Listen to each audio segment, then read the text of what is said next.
Shalom, sean ustedes bienvenidos al Centro de Estudios Comunidad Judía Nazarena de Hashem. Un honor, un placer tenerlos aquí. Hoy, queridos hijos, vamos a estudiar el concepto del Mesías Sádic. Esta es una palabra poco conocida en la teología tradicional, pero hoy la vamos a estudiar más a fondo. Generalmente, hijos, cuando hay un salto en el conocimiento humano, se crea un nuevo vocabulario o las palabras cobran un sentido diferente. Por ejemplo, hace 400 años existía la palabra avión, computadora, helicóptero, física cuántica, satélites. No existía nada de eso. Lo que ocurrió es que una vez que se avanza el conocimiento humano, surgieron nuevas palabras para poder conceptualizar ese nuevo elemento que se ha descubierto o conocido. Eso lo mismo ocurrió en el siglo I durante el periodo llamado judaísmo del Segundo Templo. Fue un movimiento de explosión teológica. Pocas veces ha avanzado tanto el judaísmo como avanzó en aquel periodo. Y surgieron palabras, y esas palabras, a pesar de que ya eran algunas antiguas, tomaron un nuevo significado. Uno de estos fue la palabra sádic. Sádic se ha traducido como justo, pero eso es una traducción muy descolorida al español. Vamos a ver el concepto de una forma más rica dentro del contexto cultural. Vamos a empezar con Mateo capítulo 10, versículo 40. Vean lo que prometió nuestro Santo Maestro. Nuestro Santo Maestro dijo, el que recibe a vosotros, a mí recibe. Y el que recibe a mí, recibe al que me envió. El que recibe a un profeta, Naví en hebreo, como profeta recibirá recompensa de profeta. Y el que recibe a un sádic, justo, como a un sádic recibirá recompensa de sádic. ¿Qué es lo que quiere decir? Que si nosotros practicamos la hospitalidad abrahámica, nosotros vamos a recibir la recompensa no por nuestras obras, sino por las obras de aquel que recibimos. Si recibimos a un profeta, recibiremos la recompensa del profeta. Si recibimos a un sádic, recibiremos la recompensa de un sádic. Ahora entendemos por qué Yeshua valoraba tanto lo que se conoce como el Shalom Bait, la paz del hogar. Él decía que si tú llegas a una casa y si en esa casa no hay Shalom Bait, que ni entres. Es más, sacude el polvo de ese lugar. ¿Por qué? Porque no vas a recibir bendición. Al contrario, como hay falta de paz, de Shalom en ese hogar, vas a recibir maldición. Entonces, ¿qué hay que hacer? Vete, retírate. ¿Ya entendemos? Quedarse con sus cosas buenas que tú llevas. Sí. O pierdes tus cosas buenas. Muy bien. Ok, ¿qué es sádic? ¿Qué es sádic? La palabra hebrea sádic se ha vertido al español como justo, pero sádic es una palabra que encierra gran cantidad de virtudes. Por eso es difícil definirla. Déjenme explicarle esto. Ezequiel capítulo 18, versículo 9. Ezequiel 18 del 5 al 9, perdón. Dice lo siguiente, fíjense aquí, estas son las virtudes de un sádic. Dice, pero el hombre que es sádic y practica el derecho y la justicia y no come en los santuarios de los montes, ni levanta sus ojos a los ídolos de la casa de Israel, ni viola a la mujer de su prójimo, ni se acerca a una mujer durante su menstruación, el hombre que no oprime a nadie, sino que devuelve al deudor su prenda, que no comete robo, sino que da pan al hambriento y cubre al desnudo con ropa, que no presta dinero e interés, ni exige con esura, que retrae su mano de la maldad y hace juicio verdadero entre hombre y hombre, que anda en mis estatutos y mis ordenanzas, obrando fielmente, eso es un sádic, ciertamente vivirá, declara el Eterno. ¿Cuántas virtudes enumera aquí? 14. En el libro de los Salmos viene otra definición de sádic. Vamos al Salmo capítulo 24, versículo 3 al 6. Y dice lo siguiente: ¿Quién se subirá al monte del Señor? O sea, a Sión, a donde está el templo. ¿Y quién se pondrá a estar en el lugar santo? El limpio de manos y puro de corazón, el que no ha alzado su alma a la falsedad, ni jurado con engaño. Él recibirá recompensa del Dios de Jacob y su salvación. Cuando analizan todos esos textos del Salmo 24, del 3 al 6, van a ver que son 11 virtudes las que tiene el sádic. Entonces nos estamos dando cuenta, hijos, que sádic es prácticamente a lo que se conoce en la teología tradicional como un santo. Y obviamente es una persona sumamente acercada al Eterno. Ahora, ¿cuál sería una definición más elemental? Ya vimos todas las virtudes que engloba el concepto de sádic. ¿Cuál sería la definición más simple? La definición más simple sería la siguiente: aquel cuyos méritos sobrepasan su iniquidad. Si tú tienes, por ejemplo, 1000 obras malas, pero tienes 1001 obras buenas, ¿eres un sádic?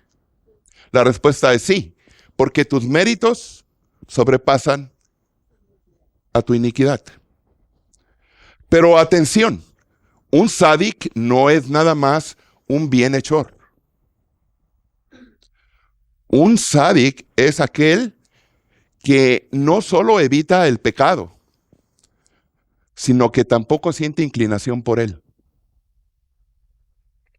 Entonces ya con esta definición vemos que es más elaborada de lo que nosotros creíamos. Ahora, definir a un sádic de acuerdo a este concepto nos pone el estándar muy alto, pone la vara demasiado alto, porque inevitablemente pocos hombres y pocas mujeres pueden llegar a ese nivel espiritual. Aunque el judaísmo postula que todo hombre y toda mujer puede llegar a ser un sádic, en esencia. El hecho que el sádic haya logrado avanzar tanto es porque ha suprimido su yetzer hara. ¿Cuál es el yetzer hara? La mala inclinación. Lo ha suprimido tanto que llega al final que no lo tienta, no lo toca, no lo simbra, no lo mueve. Vamos a ver Isaías 26, 7. El camino del sádic es rectitud. Tú, recto, pesas el camino del sádic. O sea, que un sádic lleva una conducta ultra virtuosa. ¿Recuerdan ustedes entonces las palabras que dijo Yeshua? El que quiera ser mi discípulo, ¿qué tiene que hacer? Negarse a sí mismo. ¿Qué es negarse a sí mismo? Negar la mala inclinación. Entonces Yeshua, ¿qué estaba recomendando? El que quiera ser mi discípulo, póngase en el camino del sádic.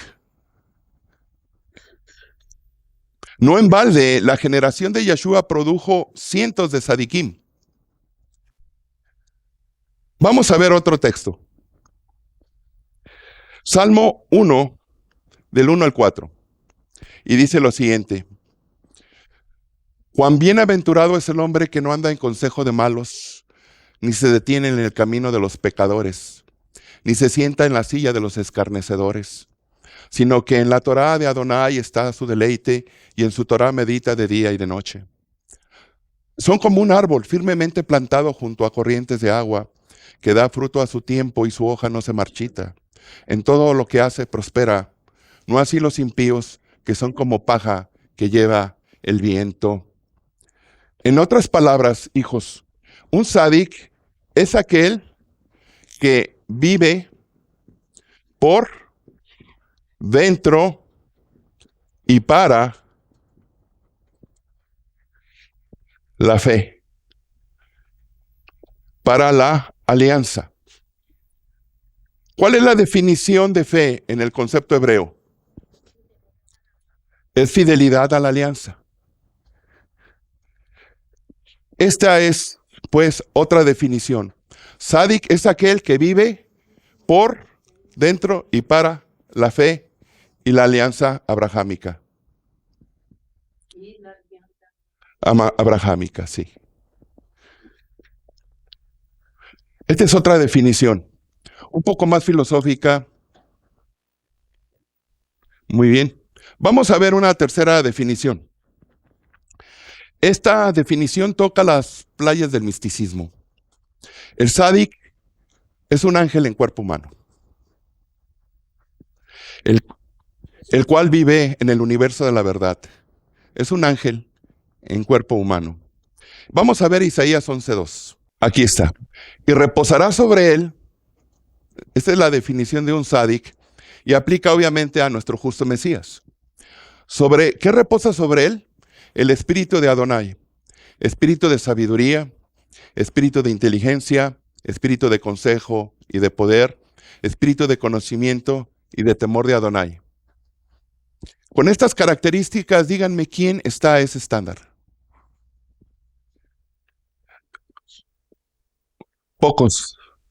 Pocos hombres y mujeres, ¿verdad? ¿Y qué tal dice Efesios 5:9? ¿Qué dice? Porque el fruto de la luz consiste en toda bondad, justicia y verdad. O sea, gracia, justicia y emet, verdad. ¿Se dan cuenta? Que el movimiento nazareno era un movimiento que postulaba, enseñaba y practicaba el sadiquismo. No quería que el Eterno fuera buenos. Al movimiento nazareno no le importaba que fuéramos buenos, le importaba que fuéramos sadiquim. Ese era el estándar. Esa era la lógica. ¿Recuerdan que Pablo decía? Sean imitadores de mí, como yo soy de él, Mesías. ¿Observan? Ok. Ahora, hijos. Entonces, aquí hay algo interesante. El sádic es una persona que cumple la Torá de una forma extraordinaria. La ley del Eterno la cumple de una manera muy poco usual. Y para eso entendemos nosotros que la Torá se basa en un concepto llamado halajá. ¿Qué es halajá? Halajá es la forma de caminar, es la forma de aplicar un mandamiento. Por ejemplo, ¿cómo se aplica el mandamiento honra a tu padre y a tu madre? ¿Cómo se aplica el mandamiento no adulterarás? ¿Cómo se aplica el mandamiento guardarás el Shabbat? De tal manera que la halajá regula toda la vida de un judío piadoso. Cómo duerme, cómo se viste, qué come, cómo guarda luto, cómo educa a sus hijos, cómo trata a su esposa, cómo trata a su esposo, según sea el caso, etc. Halajá engloba toda la vida. Muy bien. Pero ciertamente la halajá nada más aplica al hombre común, personas como usted y como yo. Pero el sádic lleva la halajá a otro nivel. Cumple la ley de otra manera diferente. Y a esto se refiere Pablo. Vean Gálatas capítulo 5, del versículo 22 al 23. Y aquí lo vamos a entender. Fíjense lo que dice aquí. Mucha gente ha malinterpretado este versículo de una forma totalmente errónea. Mas el fruto del Espíritu es el amor, gozo, paz, paciencia, benignidad, bondad, fidelidad, mansedumbre, dominio propio, y contra tales cosas no hay halajá. O sea, que un sádic,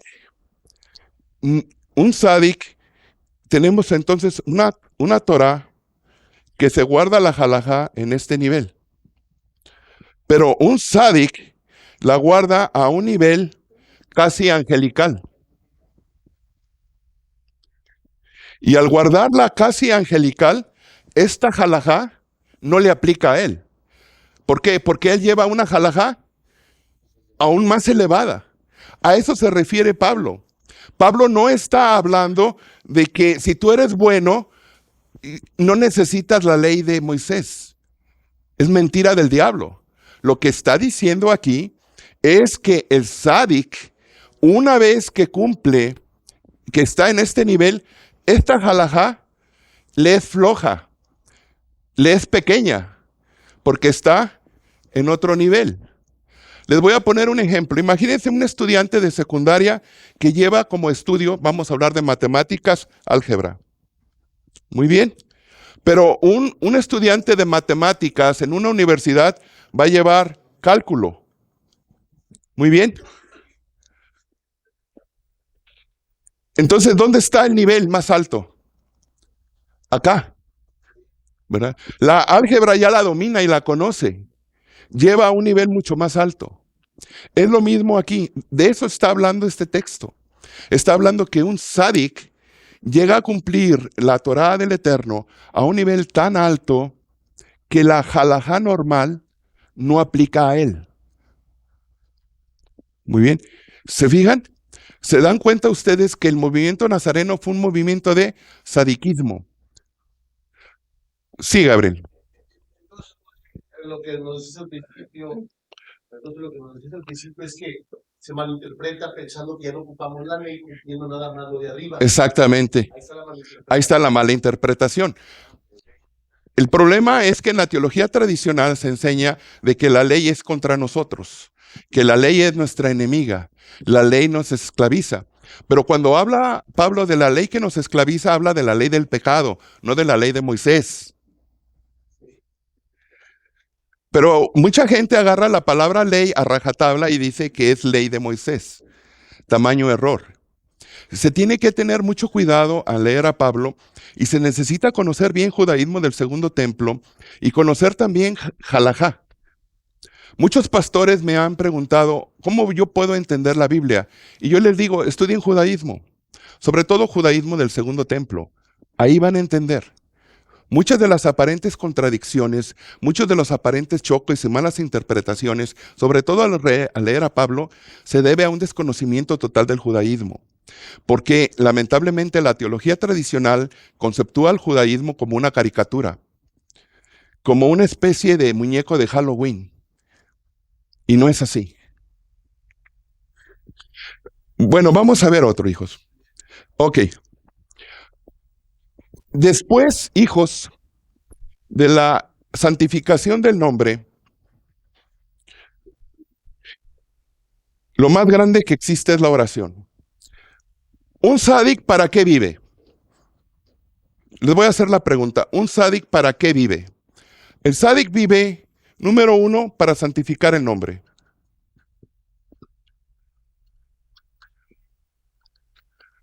El nombre del Eterno.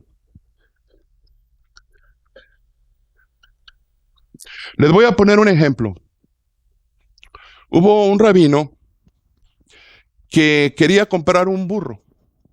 Entonces mandó a sus discípulos al mercado y les dijo, compren por favor un burro, ya tengo al comerciante, ya quedamos en un precio y este es el dinero. Y le dijeron, sí, rabino. Los jóvenes fueron, compraron el burrito y se lo trajeron. Y cuando venían, él los vio muy contentos y les dice, ¿por qué están tan contentos? Nada más compramos un burro. Dice, rabino, dices que fue una gran bendición. En el cuello del burro venía esta gran joya.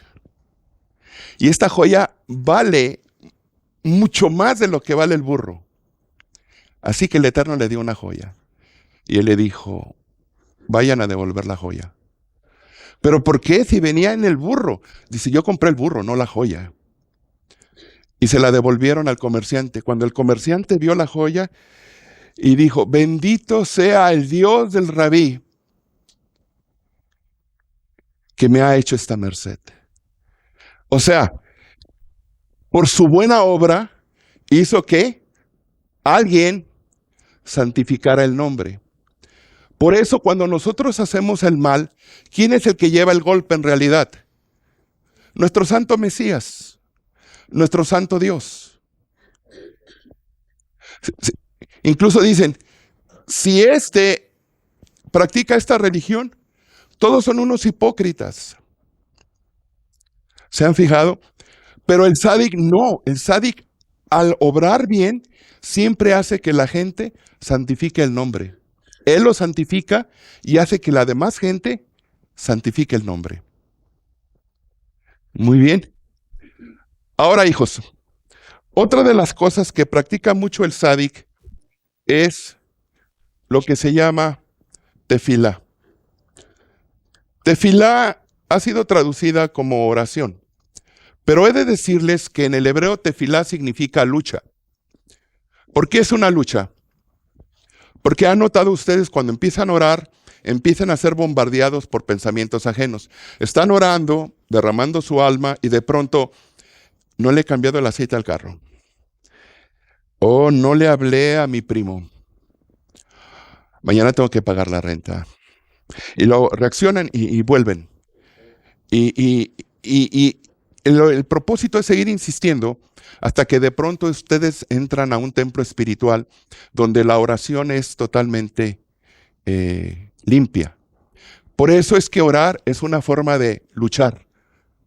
Una oración lleva lucha. Por ejemplo, hijos, hay lugares donde la oración siempre es escuchada. ¿Sabían ustedes? ¿Qué hizo Salomón, queridos hijos? ¿Qué dijo Salomón cuando inauguró o dedicó el templo de Jerusalén? ¿Te acuerdan estas palabras? Beata Tishema Hashamaim. Tú escucharás desde los cielos. Y lo dijo 7 veces.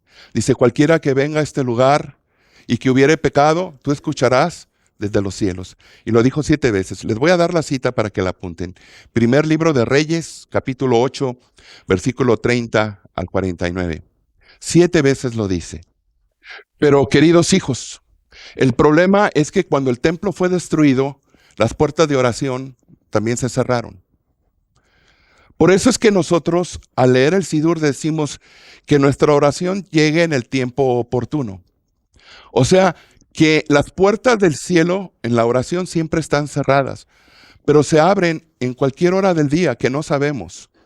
Y la oración entra. Por eso Yeshua decía, orad sin cesar. ¿Por qué? Porque no sabes cuándo se abren las puertas de los cielos para que tu oración entre. Sin embargo, existe una condición importante que es necesario que ustedes consideren. La oración del tzadik siempre es escuchada. Vean Isaías capítulo 26, versículo 2. Ahí está. Sí. Vean. 26:2. Abrir las puertas. ¿Cuáles puertas? Las puertas de la oración. Para que pueda entrar la nación tzadik. La que permanece fiel. ¿Observan? O sea, que la oración del tzadik siempre es contestada. Y luego después dice Jacob, hermano de Yeshua, en Santiago, capítulo 5, 16 al 17. Dice, por tanto, confesad vuestros pecados unos a otros y orad unos a otros para que seáis sanados. La oración eficaz del tzadik, vean, del tzadik, puede lograr mucho. Elías era un hombre de pasiones semejantes a las nuestras y oró fervientemente para que no lloviera, y no llovió sobre la tierra por 3 años y 6 meses. Entonces, si estamos enfermos, ¿a quién debemos buscar? Al tzadik. Ore por mí, porque la oración va a ser escuchada. Muy bien. Sí, mi hermano Juan, con micrófono, amado hijo. ¿Se acuerdan ustedes en el Midrash del amor del Padre, conocido en la teología tradicional como el hijo pródigo? Esa parábola está mal nombrada porque el héroe no es el hijo pródigo. El héroe es el padre. Es el personaje principal. Vamos a analizar esto para contestar lo que usted dice. Muy bien. Tenemos aquí al padre. Es un padre de la tierra, ¿verdad? ¿Ok? Y tiene un hijo malo, que es el menor, y un hijo bueno.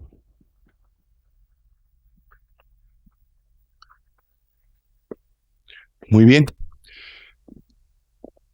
Vamos a retener esto. Hijos, ¿por qué nuestra oración no es escuchada? ¿Por qué en ocasiones estamos muy enfermos, muy angustiados, muy afligidos, sumamente estresados, llenos de preocupaciones, con soledad, y nuestra oración no es escuchada y sentimos que no es escuchada? ¿Por qué? ¿Por qué? La respuesta, hijos, y esto poca gente lo sabe, es nuestro concepto que tenemos del eterno. El concepto que tenemos del eterno cuenta mucho para que nuestra oración sea escuchada o no. Y aquí lo vamos a ver en este aspecto. Tenemos un hijo malo. Nada más veía a su padre con un solo símbolo: dinero, riquezas. ¿Amaba a su padre? No. Le pidió las riquezas y dijo: no necesito a mi padre, y me voy. Su concepto del padre era un concepto simplemente lo que yo le puedo extraer, y una vez que lo extraiga voy a vivir mi vida de la manera que a mí me place. Y tenemos un hijo que aparentemente es bueno, está con él, permanece con él, trabaja para él. Pero también él está esperando y ve a su padre con el símbolo de dinero. ¿Por qué?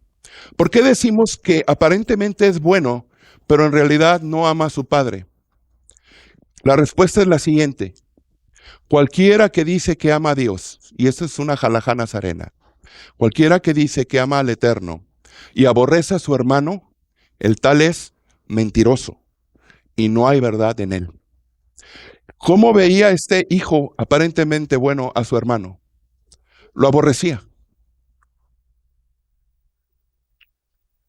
Pero era bueno, supuestamente. Entonces, ¿cuál es el concepto que tenían de su padre? Ahora, explayando esto al Eterno, ¿cuál es el concepto que tenemos de Dios? Aparente somos buenos, pero odiamos y somos odiados. ¿Verdaderamente amamos a Dios? ¿Y qué tal este concepto? Al menos este, que es cínico, es un poco más sincero.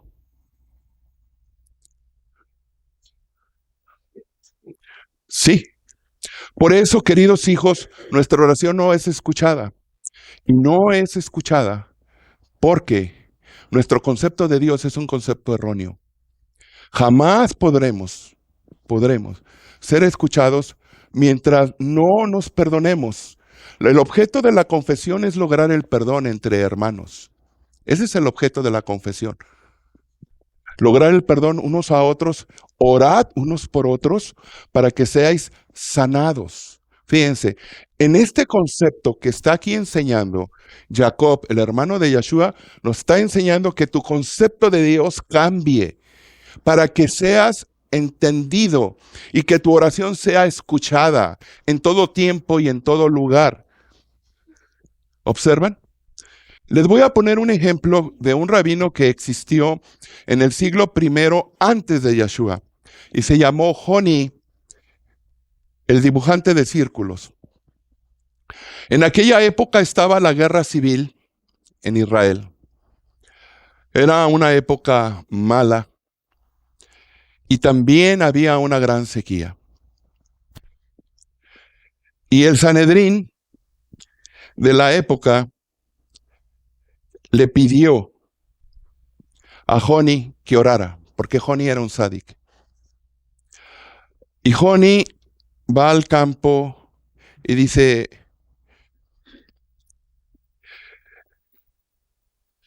lo siguiente: Señor del mundo, tus hijos vienen a mí porque ante ti soy como miembro de la familia.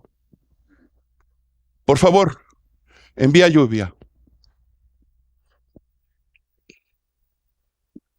Y no llovió. Entonces agarró una vara y dibujó un círculo en la tierra. Y dijo: juro por tu gran nombre que no me voy a mover de este círculo hasta que mandes lluvia. Y empezó a llover de una forma menuda. Y dijo: no, yo no quiero esta lluvia. Yo quiero lluvia abundante. Y empezó a llover de manera torrencial, un diluvio. Dijo: no, tampoco no quiero esta lluvia. Quiero una lluvia que sea para bendición. Y empezó a caer una lluvia agradable. Cuando supo Simeón ben Shatta, el presidente del Sanedrín, puso el grito en el cielo. Dice, pero ¿cómo es posible que éste haya tratado al Eterno de esta manera? Si no fuera que es Joni, en este momento le aplicaba la pena de caret, o sea, expulsión. Dice, pero este es como un niño delante del Eterno, y lo que le pide al Eterno, el Eterno se lo da. ¿Eso qué indica? Bueno, ahora entendemos las palabras de Yeshua, que un sádic es como un niño delante del Eterno, porque lo que el niño le pide a su padre y a su madre, lo obtiene. Les voy a decir lo que dijo Yeshua. Te alabo, Abba, Adón del cielo y de la tierra, porque escondiste estas cosas de los sabios y de los entendidos y se las revelaste a los niños. Mateo 11:25. ¿A qué niño se está refiriendo? ¿Al niño biológico? No, se está refiriendo al sádic. Al sádic. A eso se está refiriendo. La confianza infantil del sádic. A eso se refiere, hijos. Ahora entendemos algo sumamente importante, hijos. Dejen mostrárselo. Juan 17:25. Se van a sorprender en la forma en que oraba Yeshua. Y vean cómo le llamaba a nuestro Padre Celestial. Juan 17:25. Se los voy a leer. Abí Sadik. Padre Sadik. Padre justo. El mundo no te ha conocido, mas yo te he conocido. Y estos que han conocido que tú me enviaste. Y yo les he manifestado tu nombre. ¿Recuerdan cuál es el objetivo del Sadik? Santificar el nombre. Y lo he manifestado aún, para que el amor con que me has amado esté en ellos y yo en ellos. Por eso, mis amados hijos, es tan importante que entre nosotros, en el momento que haya asperezas, problemas familiares, problemas matrimoniales, problemas en los negocios, tratemos de hacer la paz. ¿Para qué? Para que pongámonos en el camino de los sadiquim. Y de esta manera nuestra oración sea siempre escuchada. Hemos llegado al final de esta conferencia. Si le gusta este humilde material, por favor compártalo. Eso nos ayudaría muchísimo en llegar a otras personas. Muchas gracias.